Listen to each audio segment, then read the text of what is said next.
I never thought that people would be that interested in watching videos of me working on bonsai. It's just to help people out, to show them what the possibilities are. It's not a vanity thing at all. It's me doing bonsai the way I've always done it, you know, no more, no less.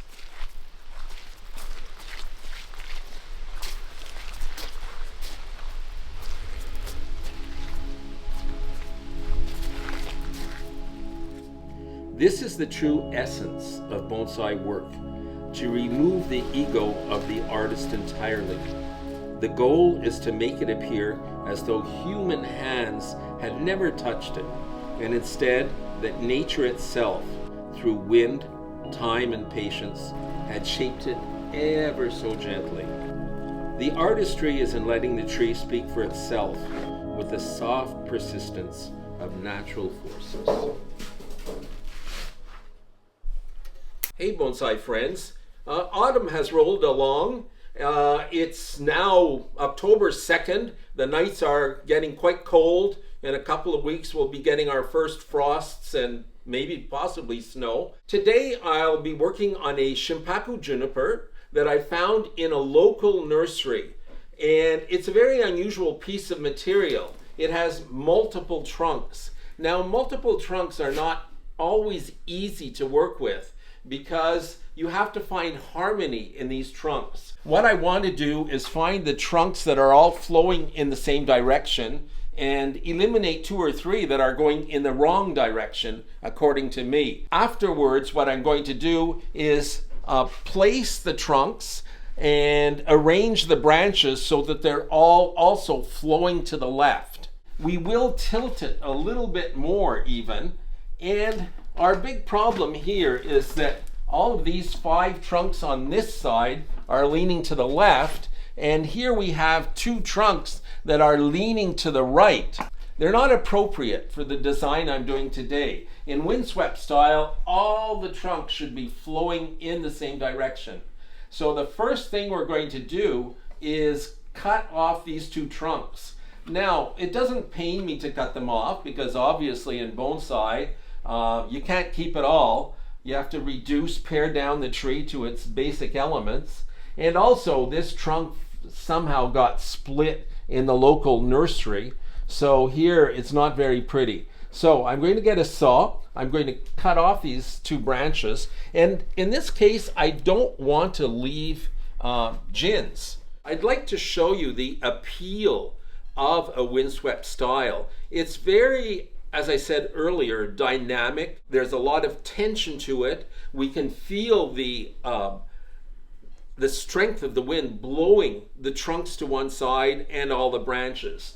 Here I brought in an example of a little larch clump that I found growing naturally in the far north of Quebec, and I've just tried to bring out that windswept feeling. As you can see, the trunks naturally were slanting again to the left, and all of the smaller trees to the back are slanting outwards also. So this is the type of planting or design that I'm going to try to do with this Shimpaku juniper, but even more so, it will be more horizontal. This one is a little bit more vertical, and I want to do something almost semi-cascade. Well, first of all, I want to take it out of the pot, look at the nabari, the root base, a little bit more, see what I'm dealing with, although I can already see the main roots coming from the trunk into the ground. But I will take it out of the pot.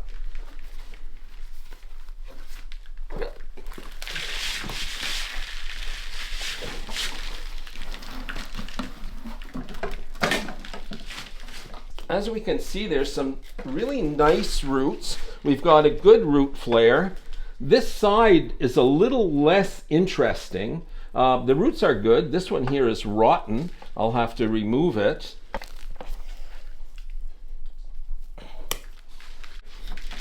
So first of all, I'm going to start by removing the 2 trunks that I really don't think that they belong in this design. There we go.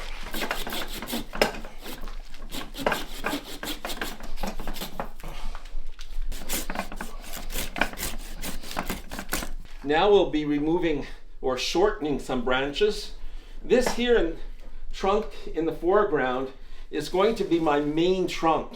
Some of the branches are a bit long. Some of them we're going to leave an extra length to gin them. It is alive, but it's a very scrawny branch. I don't think we really want it. We're going to be using this back branch here. Now, there's sort of a triad of branches. Usually you don't keep 3 branches, but this bottom one is dead, so we'll be keeping it for dead wood. Windswept style is a very spare style. There's not that much foliage involved. So yeah, we want to be very careful about not leaving too much. We will be reducing this one. Some of these branches are very long. This is our back branch. It's providing depth to our windswept style. So we don't want it to be too long. It should be actually quite short as a back branch. Now I'll just be brushing some old bark from the tree, just to be able, before I wire, so that we can get rid of some of this old stuff here. Junipers have an outer and an inner bark, so you can remove the outer bark without any real problem, as long as you don't go past into the cambium where it's green. You're okay. We don't want to spend too long doing this, so I'm not going to go to the tips of every branch. We do want to just do this to clean it up. You should be doing this to most of your junipers in the fall to get rid of all of the eggs of overwintering insects. What's my favorite part of doing it? It is actually discovering the future design of the tree. It's really what I like doing the most. It's very artistic. In order to bring out what I think is the natural beauty of the tree, is exploring it, looking at it, and seeing what I'm going to do. It's like creating a painting or a sculpture. You're sitting there saying, okay, how am I going to transform this tree? Windswept juniper. How old is this one? We'd have to ask David. Over 20 years old. From nursery. So way older than 20 years old.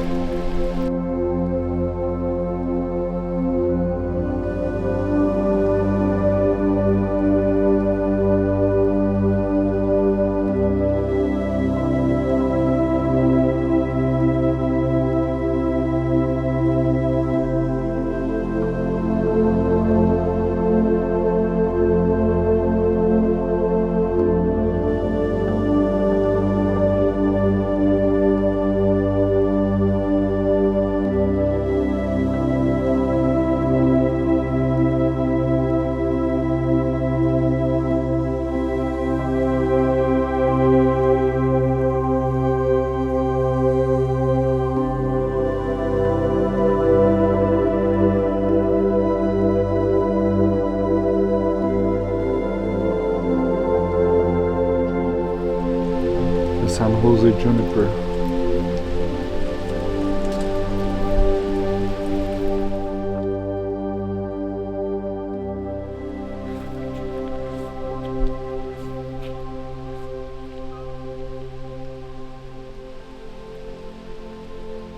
Wiring is essentially a method of placing the branches so that you'll have a more beautiful bonsai. Tending with conifers to use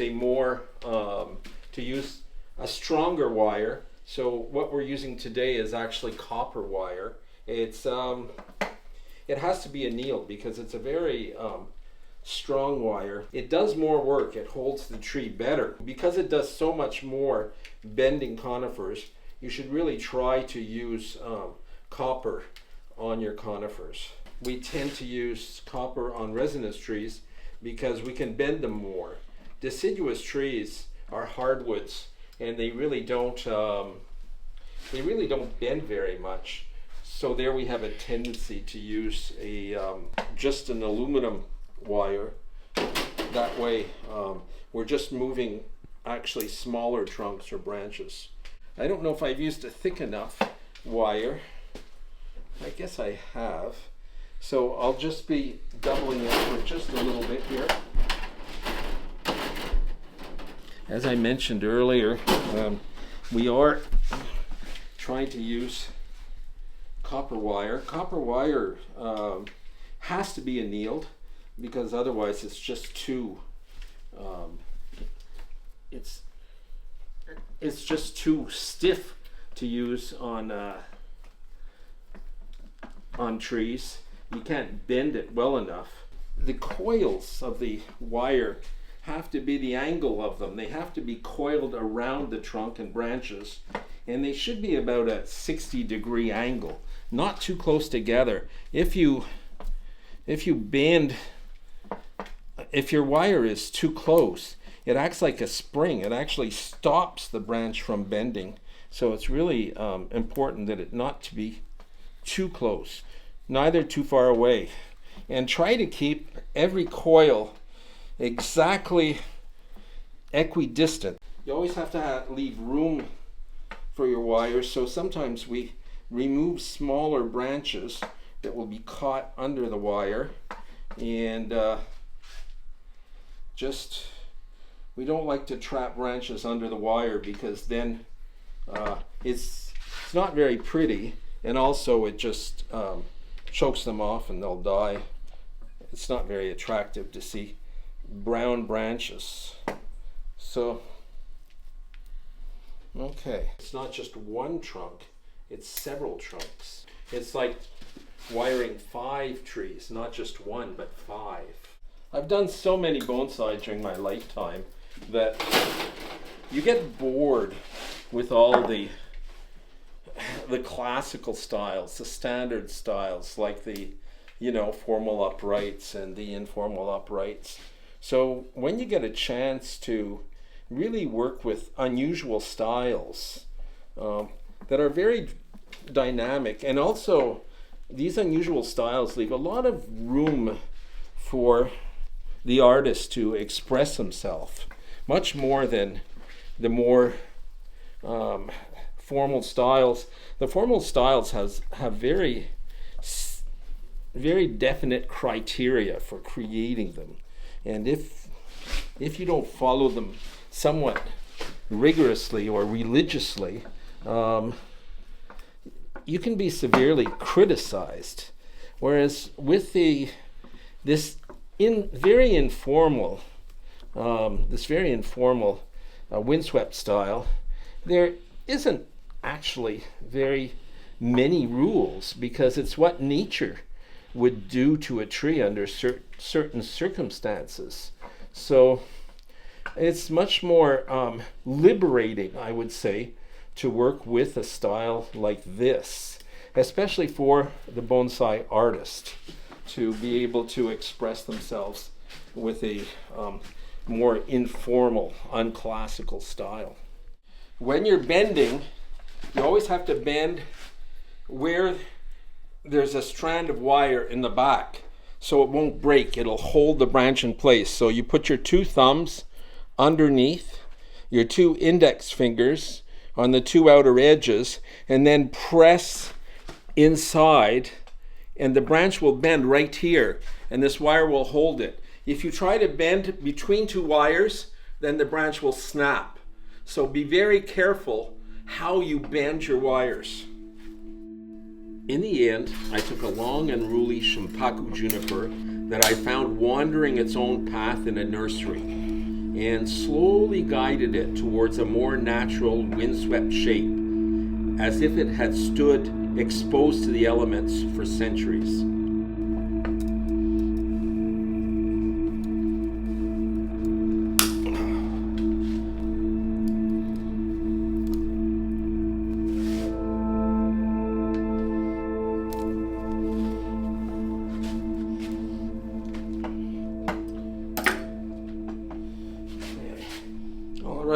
Right now I'm guy wiring 2 branches closer together I found this outer branch was leaning too far towards the background, so now I'm bringing it closer to the main trunk to get a tighter composition. I don't want it to be too close. I think that's better. There's probably $150 worth of copper wire on this tree. How thick does that wiring get? Oh, this is 4. You can go to 2, but it's really, really hard to move. It's a heavy wire. This concludes this demonstration of the windswept style. What we have done is tried to bring order out of the chaos, removed branches growing in the opposite direction, and found harmony between the 5 main trunks, generally by wiring mostly, and bending the branches so that they would all flow in a natural direction to give the appearance of the wind whistling through the branches. So what about you folks? What would you have done with this tree? Would you have thought of the same style, or would you have done another style, maybe something with less trunks and more compact?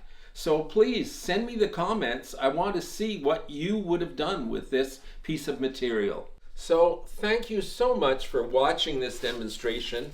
I know it took me several hours to do it. I hope you enjoy it as much as I enjoyed doing it for you. So please subscribe, stay with me, and you'll see the final result next spring.